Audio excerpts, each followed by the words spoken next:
Minuto Saúde UMC. Dicas e cuidados para você. Olá, bem-vindo ao Minuto Saúde UMC. Hoje temos um convidado especial, Dr. Marcelo Carrijo. Ele é cardiologista e eletrofisiologista. Tudo bem, Marcelo? Tudo bem, Túlio. Obrigado pelo convite, obrigado pelo MC me convidar também. É uma satisfação estar aqui falando com você hoje. Marcelo, eu queria que você falasse para nós hoje sobre a arritmia cardíaca. O que é arritmia? Bom, nós temos no coração um sistema elétrico para conduzir e para nascer o estímulo. Tudo que sai fora de um compasso esperado de natural, a gente vai chamar isso de arritmia cardíaca.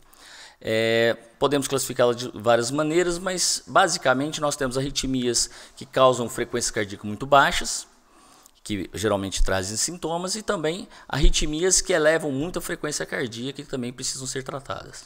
E como é que o paciente, o que ele sente para ele ter que te procurar e aquilo pode ser uma arritmia?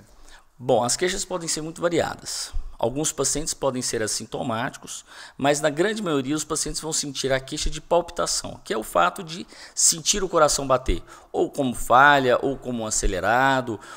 Alguns pacientes podem ter sintomas mais graves, que nos leva como um alerta, como desmaio, sensação de dor no peito e falta de ar, mas basicamente a queixa principal é palpitação.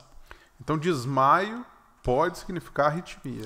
Pode significar arritmia e geralmente ela se comporta como um fator de gravidade. E como é que eu investigo, assim? Como é que eu sei qual tipo de arritmia que é para a gente definir o que fazer? O eletrocardiograma é o exame principal para o diagnóstico. Eu preciso de um registro eletrocardiográfico, que é um papel que vai registrar aquele momento que o paciente está tendo um sintoma. Mas a gente consegue ainda fazer o diagnóstico pelo exame do Holter ou o exame do teste ergométrico. Alguns pacientes que têm uma dificuldade para a gente chegar nesse diagnóstico, a gente pode levar esse paciente para uma sala de hemodinâmica para fazer um exame que a gente chama de estudo eletrofisiológico, que é um mapeamento, é uma avaliação como se fosse um eletrocardiograma interno do coração, onde nós conseguimos avaliar cada pedacinho do estímulo do coração dele.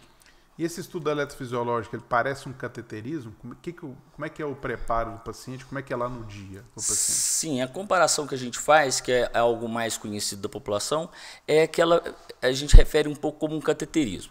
O cateterismo que todo mundo conhece é mais para a parte vascular. Eu costumo brincar que quem faz o cateterismo é o encanador.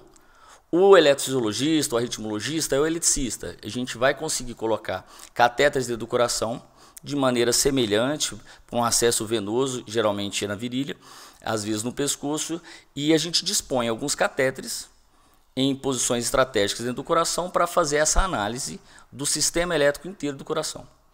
Eu sei que são vários tipos de arritmia, né? Você falou que diminui a frequência cardíaca e que aumenta a frequência cardíaca, mas em geral, como é que a gente trata esses problemas? Então, depende. Basicamente, os pacientes que são portadores de arritmia que aceleram o coração, nós temos algumas medicações que tentam atrasar a condução errada. Dependendo da arritmia, o efeito dessas drogas são modestas. E existe o tratamento por cauterização, que a gente chama isso de ablação por radiofrequência, que é uma cauterização do foco ou do circuito errado que o paciente apresenta. Nos pacientes que têm frequência cardíaca baixa, o tratamento é implante, às vezes, de marca-passo. Tá. Então, assim, dependendo do tipo de arritmia, tem cura com ablação, por exemplo? Tem cura. Só para você ter noção, alguns tipos de arritmia, o índice de cura chega a 98%. Claro que arritmias mais complexas, às vezes o índice de cura não é tão grande, mas o controle de sintoma é muito satisfatório. Muito obrigado, Marcelo, excelente. Eu que agradeço. Minuto Saúde UMC.